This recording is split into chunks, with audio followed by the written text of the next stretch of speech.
Բարև ձեզ սիրելի հայրենակիցներ, այսօր մարտի 22-ն է եւ այս հաղորդման մեջ նույնպես ինչպես եւ միշտ անդրադառնալու ենք սկզբում Հայաստանին, հետո նոր անցնելու ենք միջազգային հարցերին։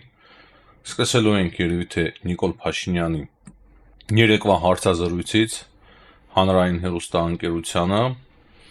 եւ ես որոշել եմ ոչ թե հիմնականում մեջ բերել Նիկոլ Փաշինյանի ասածները, այլ ընդհանուր առմամբ նրա ուղերձի մտքին, հիմնական մտքին անդրադառնանք, ավելի ճիշտ մտքերին, եւ դրանք մի քանիսն էին հիմնականում։ Միտք առաջինը, որը որ ես տեսա, դա այն էր, որ հիմա Հայաստանը ավելի անկախ պետություն է, քան նախկինում էր եւ ամեն ինչ արվել է, որպեսզի մեկ կենտրոնից, մեկ ուժից արտաքին Հայաստանի կախվածությունը նվազեցվի եւ Հայաստանը դառնա ավելի անկախ։ Ցավոք սրտի այդ ճանապարհի վրա ըստ Նիկոլ Փաշինյանի բնականաբար բազմաթիվ զոհեր են ունեցել, այսինքն նաեւ Արցախի համար պատերազմը դա եւս այդ ճանապարհի մաս էր։ Մոտավորապես ես այդպես հասկացա իր ուղերձից։ Երկրորդը ինչ նա ուզում էր ասել, հիմնականում այն էր, որ Հայաստանը միակողմանի զիջումների չի գնացել։ Եվ ասում է, որ որտեղ են այդ զիջումները, պետք է սա շատ լուրջ քննարկել, նման բան գոյություն չունի, ոչ մի միակողմանի զիջում չկա, այսինքն այդ փաստաթղթում տեղ գտած բոլոր կետերը դրանք երկկողմանի են եւ Հայաստանը ոչինչ չի զիջում։ Լրագրողը հարցնում էր այդ երկու վերջին կետերի մասին, բայց Փաշինյանը կրկին ասում էր, որ միակողմանի զիջումներ չեն եղել եւ սա էլ կարևոր ուղերձներից մեկն էր նրա։ Նա նաեւ ընդհանրապես ասում էր, որ երբ որ ասում են զիջում, պետք է նստել եւ կոնկրետ քննարկել, թե ինչ զիջումների մասին է խոսքը եւ երբեն զիջումներ տեղի ունեցել։ Եվ հաջորդ միտքն էլ այն էր, որ որևիցե պատճառ չկա պատերազմի, Հայաստանը չի ցանկանում պատերազմ, Հայաստանը նույնիսկ օկուպացված տարածքները մտադրություն չունի հետ բերելու ռազմական ուժով եւ չի քննարկում այնպիսի հարցեր, որոնք որ ընդհանրապես քննարկելի էլ չեն, նույնիսկ քննարկել չի կարելի, որոշ ադրբեջանական պահանջներ սահմանադրության մասին էլ ասում է, որ Հայաստանը նպատակ ունի հանրակրվե անցկացնել 2027 թվականին, հնարավոր է դա նաև թեստ տեղի ունենա, բայց այդ օրակարգի մասին խոսվում էր, այդ հարցի մասին խոսվում էր 18 թվականից էլ, այսինքն 18 թվականից այդ հարցը օրակարգում էր եւ դա ոչ մի կապ չունի ադրբեջանական պահանջների հետ։ Նա նաև ինչ որ միտեղ անդրադարձավ թեթև ակնարկներով բանակին, որ այն ինչ արվում է բանակում, հիմնականում այդ մասին չի խոսվի եւ չպետք է խոսվի եւ հասկացրեց, որ բավականին մեծ ահռելի աշխատանք է տարվում բանակի ուղղությամբ։ Հիմա դուք կարող եք համաձայնվել այդ ամենի հետ, այսինքն բոլոր թեզերի կարող եք չհամաձայնվել, ես ուղղակի վերլուծում եմ այն, ինչ ասել է Նիկոլ Փաշինյանը։ Անդրադարձ է եղել նաեւ Եվրոմիության դիտորդական առաքելությանը, որ այն պետք է հեռացվի հետագայում հայ-ադրբեջանական սահմանից եւ դա է եղել հիմնական զիջումներից մեկը հայկական կողմի ու այդտեղ էլ Փաշինյանը փաստացի ասում է, որ այդտեղ էլ զիջում չկա, քանի որ խաղաղության պայմանագիրը շատ ավելի մեծ երաշխիքներ է տալիս, բայց նույն ժամանակ ակնարկում է հստակ, որ Եվրամիության հետ ինչ որ պայմանավորվածություններ կան ձեռք բերված Եվրամիության առաքելության ապագա ճակատագրի շուրջ, այսինքն ինչ որ մի բան այդ մասով եւս կա։ Հիմնականում դա էր, սիրելի հայրենակիցներ, Նիկոլ Փաշինյանի հարցազրույցի իմաստը, որը որ ես տեսա։ Եվ ինչպես արդեն նշեցի, հիմնականում այն գաղափարն էր, որ միակողմանի զիջումներ չկան այդ համաձայնության մեջ Ադրբեջանի հետ, միակողմանի զիջումներ չկան։ Հիմա անդրադառնանք այլ հարցերի։ Երեք Հայաստանի Հանրապետության արտգործնախարար Արարատ Միրզոյանը հեռախոսազրույց է ունեցել Մեծ Բրիտանիայի արտգործնախարարի հետ։ Մենք հաղորդագրությունից գիտենք ադրբեջանական կողմի մի քանի օր առաջ տեղի ունեցած հեռախոսազրույցի մասին եւ ահա հայկական կողմը եւս հեռախոսազրույց է ունեցել բրիտանական գործընկերների հետ եւ հաղորդագրության մեջ հստակ նշվում է, որ կողմերը քննարկել են տարածաշրջանային հարցեր, տարածաշրջանային կայունության հարցերը, հայ-ադրբեջանական հարաբերությունների կարգավորում, այսինքն խաղաղության պայմանագրի այդ բանակցությունները, որ համաձայնեցվել են, հետո անդրադարձ է եղել, որ ադրբեջանական կողմը մեղադրում է հայկական կողմին հրադադարի մեջ, եւ Արարատ Միրզոյանը հստակ ասել է, որ հայկական կողմը առաջարկում է հետաքննել այդ ամենը, բայց ադրբեջանական կողմից արձագանք բնականաբար չկա։ Սա շատ կարևոր է, որ Մեծ Բրիտանիայի արտգործնախարարը տեղեկանում է այն մասին, որ Հայաստանը շատ կառուցողական դիրքորոշում է ցուցաբերում, իսկ Ադրբեջանը ապակառուցողական, այսինքն Հայաստանը առաջարկում է համատեղ ձևով հետաքննություն անցկացնել այդ հրադադարների մասին ադրբեջանական կողմի տարածած լուրերի։ Եվ վերջում կողմերը նաև քննարկել են միջազգային հարթակներում համագործակցության հարցը։ Նաև հաղորդագրություն կա այն մասին, որ Հայաստանի արտգործնախարարը նաև զրուցել է Ռուսաստանի արտգործնախարար Սերգեյ Լավրովի հետ, նաև շնորհավորել է նրան ծննդյան օրվա կապակցությամբ։ Նրանց բացի քննարկել են ապագա, այսինքն օրակարգում ապագա հանդիպումների հարցը։ Ամերիկայի Միացյալ Նահանգներից պետքարտուղարությունից Լուիս Բոնոն ողջունել է Թուրքիայի եւ Հայաստանի միջև Մարգարայի անցակետի բացումը, թեկուզ հումանիտար հարցերով մի քանի օրով։ Գիտեք, Հայաստանը Սիրիային մարդասիրական օգնություն է ուղարկում եւ բավականին դրական է համարել այն Լուի Բոնոն, ասելով, որ շատ լավ է, որ համագործակցություն է հաստատվում հարավային Կովկասում, ինչը չափազանց էֆեկտիվ է եւ շատ լավ է անդրադառնում կողմերի վրա, մոտավորապես այդպիսի հայտարարություն է արել Լուի Բոնոն, այսինքն ողջունել է, եւ սա շատ կարեւոր է, որ Ամերիկայի Միացյալ Նահանգները առանց արձագանք չեն թողնում Մարգարա անցակետի բացումը, որ Հայաստանը հումանիտար բեռ է ուղարկում Սիրիա։ Հիշում ենք նաեւ, որ Մարգարա անցակետը բացվել էր նաեւ այն ժամանակ, երբ որ Թուրքիան մեծ ավերիչ երկրաշարժի էր ենթարկվել եւ Հայաստանը օգնություն էր ուղարկում, ինչպես նաեւ փրկարարներ էր ուղարկել Թուրքիա, այսինքն այդ ժամանակ եւս անցակետը բացվել էր։ Եվ սա նշանակում է, որ հումանիտար հարցերի համար մենք արդեն ունենք 2-3 դեպք, երբ որ Մարգարայի անցակետը բացվում է, ինչը բնականաբար լավ է, բայց պետք է աշխատել, որ հայ-թուրքական սահմանը ի վերջո բացվի պայմանավորվածությունների համաձայն, սկզբում երրորդ երկրների քաղաքացիների համար եւ ինչ-որ բեռնափոխադրումների եւ ապագայում արդեն ավելի նորմալ ձևով վերաբացվի Մարգարայի անցակետը։ Արարատ Միրզոյանը նաեւ հայտարարություն է արել Թուրքիայի մասով, գիտեք, նա Բրազիլիայում էր գտնվում, ասելով, որ Թուրքիայի հետ հարաբերությունների կարգավորումը դա որոշիչ գործոն է խաղաղության համար հարավային Կովկասում եւ Հայաստանի համար չափազանց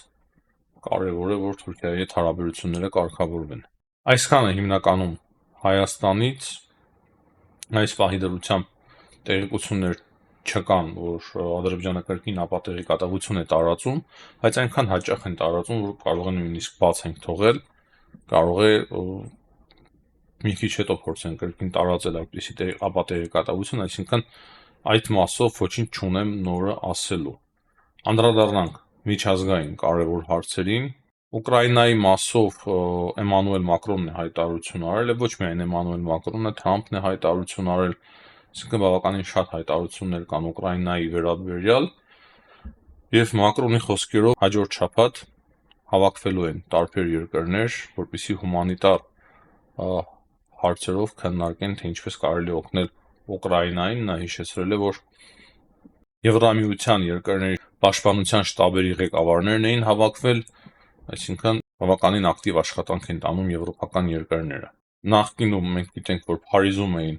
Եվրամիության երկրների պաշտպանության շտաբերի ղեկավարները հավաքվել էին Փարիզում, 3 արդեն Լոնդոնում էին հավաքվել եւ փորձում են կոորդինացնել իրենց անելիքները Ուկրաինայի եւ ոչ միայն Ուկրաինայի, այլ նաեւ Եվրոպայի անվտանգության մասով։ Այստեղ նաեւ կարեւոր է նշել, որ Եվրոպական միությունը գտել է, թե ինչպես շրջանցի հունգարիական վետոն, Հունգարիայի վետոները Ուկրաինայի հարցի շուրջ եւ ուղղակի հին ընդունված բանաձևերի տակը 26 երկրներով ավելացնում են նոր որոշումներ։ Այսինքն ինչ-որ նման մի մեխանիզմ են գտել, որով որ կարող են շրջանցել Հունգարիայի վետոները, հին ընդունված որոշումների տակ ավելացնում են ուղղակի նոր որոշումները, նոր բանաձևերը եւ այդպես փորձում են աշխատել։ Եվ կարևոր է նշել, որ ճիշտ է հիմնականում դա ստացվում է, բայց եթե առանձին ինչ-որ շատ կոնկրետ որոշումների կարիք լինի, այնուամենայնիվ Հունգարիայի ձայնը որոշիչ դեր է ունենալու։ Թրամփն էլ հայտարարել է, որ Ուկրաինայի հարցով մենք շատ շուտով կարող է հասնենք խաղաղության, այսինքն հրադադարի, որից հետո կարող ենք քննարկել տարածքների հարցը, ինչ այլոց Ամերիկայի Միացյալ Նահանգներից տարբեր հայտարարություններ կան պաշտոնյաների կողմից, հատուկ բանականացների կողմից, որ քննարկվելու են ուկրաինական տարածքների հարց, նույնիսկ ասում են, որ այն շրջանները, որոնք որ ռուսաբնակ են եւ Ռուսաստանի կողմն են, հասկացնում են, որ դրանք անցնելու են Ռուսաստանի կողմը։ Նաեւ կան խոսակցություններ այդ բանականացների կողմից հիմնականում, որ Ուկրաինան համաձայնվել է անցկացնել նախագահական ընտրություններ եւ գրեթե հրաժարվել է ՆԱՏՕ-ի անդամակցությունից։ Այդպիսի հայտարարություններ են ստացվում հիմնականում Ամերիկայի Միացյալ Նահանգներից, հայտարարությունները հաճախ փոխվում են, բայց հիմա դա է այս պահի դրությամբ այն մենք ինչ ունենք։ Դոնալդ Թրամփը նաև խոսել է նոր կործանիչներից F-47 ինքնաթիռներից, որոնք շատ ժամանակակից են, վերջի սերնդի ինքնաթիռներ են, որոնք որ չունեն ոչ մեկ աշխարհում, այսինքն շատ լուրջ ժամանակակից տվյալներով ինքնաթիռներ։ Դրանից բացի նա խոսել է կրկին Կանադայից, ասելով, որ Կանադայից ոչինչ պետք չէ, ոչ մեքենաներ, ոչ փայտ եւ $200 միլիարդ այլևս Ամերիկայի Միացյալ Նահանգները մտադիր չեն ծախսել Կանադայի վրա, կրկին առաջարկելով Կանադային դառնալ Ամերիկայի Միացյալ Նահանգների 51-րդ նահանգը։ Նա նաև խոսել է հնարավոր տնտեսական պատերազմի Չինաստանի մասով, ասել է, որ չեմ ուզում ինչ-որ մանրամասներ ասել, բայց հստակ ասում է, որ մենք այդ մասով լավ ենք պատրաստված եւ ունենք լավ հնարավորություններ։ Այսինքն Չինաստանի մասով եւս հայտարարվում է, որ կարող է տնտեսական պատերազմ տեղի ունենա Չինաստանի եւ Ամերիկայի Միացյալ Նահանգների միջև։ Ամերիկայի Միացյալ Նահանգներից ու իր կողմն էլ հայտարարել է, որ Ռուսաստանի վրա 100%, Ռուսաստանը 100%-ով չի հարձակվելու եվրոպական երկրների վրա նման մտադրություններ չունի եւ կրկին ասել է, որ Կուրսկում ուկրաինական զորքերը շրջափակման մեջ են, այսինքն Զելենսկին հերքում է, բայց Ամերիկայի Միացյալ Նահանգները պնդում են, որ Կուրսկում ուկրաինացիները շրջափակման մեջ են։ Թուրքիայի մասով Թուրքիայում հիմա տեղի ունեցող գործընթացները չափազանց կարևոր են։ 3 ամենամեծ ցույցերն են տեղի ունեցել Թուրքիայի ամբողջ տարածքով, տարբեր տեղերում եւ հիմնականում Ստամբուլում, նույնիսկ բախումներ են եղել, բավականին լուրջ բախումներ են եղել ոստիկանության հետ, բավականին խառն է իրավիճակը հիմա Թուրքիայում եւ հատկապես Ստամբուլում, եւ այդ բախումների ընթացքում 93 անձ է այս պահի դրությամբ ձերբակալվել, գիշերը մարդիկ հիմնականում անցկացրել են փողոցներում, այսինքն Թուրքիայում ոչ թե չեն դադարում այդ ցույցերը Ստամբուլի քաղաքապետի ձերբակալումից հետո, այլ ավելի մեծ թափ են ստանում եւ 3 ամենամեծ ցույցերն են հիմնականում տեղի ունեցել եւ չի բացառվում, որ այսօր եւ մոտակա օրերի ընթացքում այդ ցույցերը եւ բախումները եւ լարված իրավիճակը Թուրքիայում շարունակվի։ Եվ վերջում կարևոր եմ համարում անդրադառնալ նրան, որ Սիրիայի նոր իշխանությունները պահանջել են Վլադիմիր Պուտինից, որոշ տեղերում գրված է, որ խնդրել են, որոշ տեղերում ասում է, որ պահանջել են արտահանձնել Բաշար ալ-Ասադին Սիրիա։ Դա շատ հետաքրքիր պահ է, այս մասին հաղորդում է Այլ Արաբիան, տեսնենք թե ինչ պատասխան է տալու Ռուսաստանի Դաշնությունը, բայց այստեղ շատ կարևոր է հասկանալ, որ եթե Ռուսաստանի Դաշնությունը մերժում է հիմա Սիրիային, ապա այն թուլացած եւ մեծ մասամբ դուրս բերված ռուսական բազան, որի փոքրաթիվ մնացորդներ այնուամենայնիվ հիմա մնացել են Սիրիայում, ամենայն հավանականությամբ Սիրիայի նոր իշխանությունները պահանջելու են շատ արագ դրանք դուրս բերել, եթե մերժում ստանան Ռուսաստանի Դաշնության կողմից արտահանձնել Բաշար Ալ-Ասադին։ Տեսնենք, շատ հետաքրքիր պահ է, նույնիսկ ինչ-որ միտեղ դեժավյու առաջացնող պահ է, եթե Ռուսաստան արտահանձնի, իսկ ես դա չեմ բացառում, համոզված չեմ, որ կարտահանձնեն, բայց նույն ժամանակ տեսնելով Ռուսաստանի քաղաքականությունը վերջին տարիներին, հատկապես այն, ինչ տեղի ունեցավ Արցախում,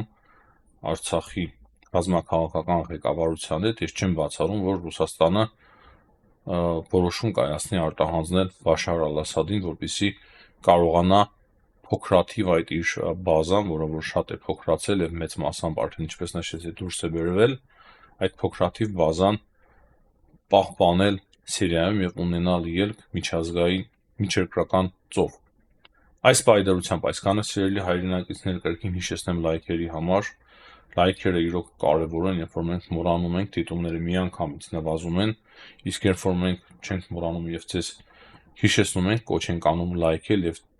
դուք լայքում եք, ձեր շնորհիվ մեր դիտումները շատ ավելի շատ են գրանցվում, ինչը բնականաբար հնարավորություն է տալիս ավելի մեծ լսարան ընդգրկելու համար եւ մեր ասելիքը ավելի մեծ լսարանի հասցնելու համար։ Հաջողություն բոլորիդ, կհանդիպենք։